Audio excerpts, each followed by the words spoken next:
Alright, so Final Cut for iPad has been out for a few weeks now, and right off the bat, I gotta be honest, I really like it. But despite that, there's one major thing that's preventing me from using it to edit my videos over my Mac. So let's talk about it.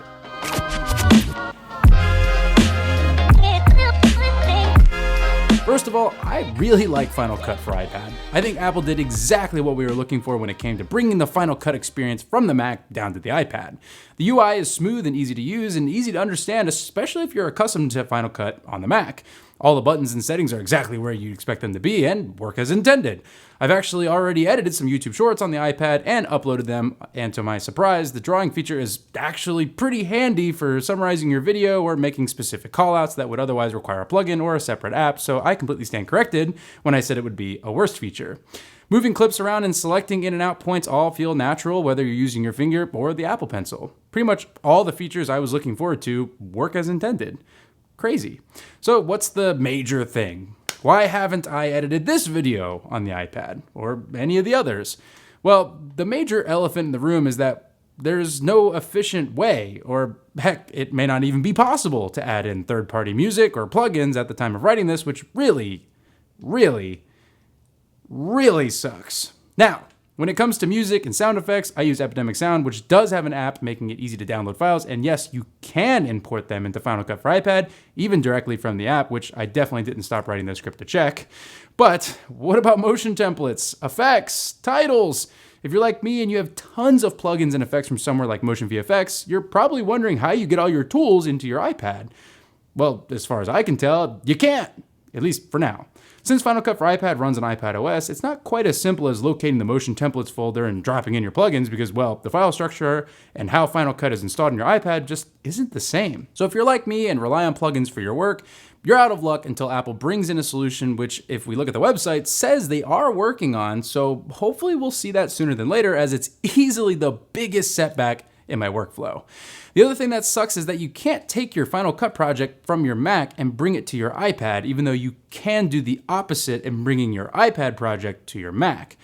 So if you thought you could be slick and just continue editing your project on your laptop or desktop and drop it on your iPad, you're going to be disappointed. Hopefully as time goes on, we'll have full transfer capability from one platform to the other, giving us seamless editing between the two.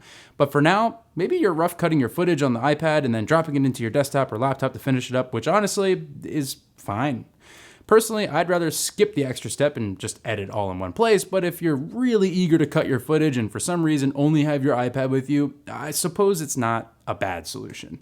I could see a world where maybe you're out trying to vlog and want to cut something together on the go without having to sit down and fully edit something together. I get it. If you ask me though, I think Final Cut for iPad, at least as of right now, is going to be great for editing shorts. And I think that's maybe what Apple was banking on, at least, again, for now. That being said, I'm not saying you can't edit full videos on it, but if you're a professional, it's just not gonna cut it.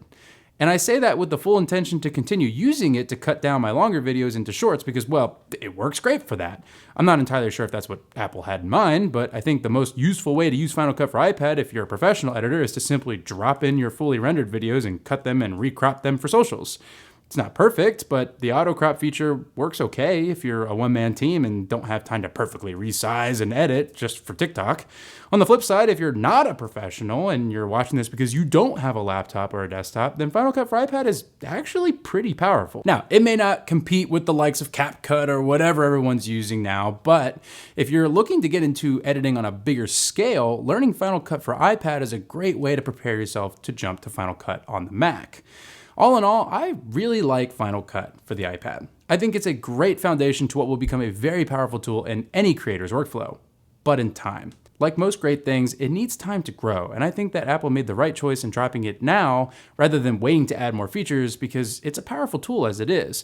The important thing is that it's stable, it's smooth, and it does enough to be useful even to a pro. It may not be that useful, but hey, if you're a nerd like me, you're probably enjoying playing around with it anyway, so it's not that bad. I'm still really excited for it, and once third-party integrations come, I think we'll revisit it and see if it holds up against the desktop version.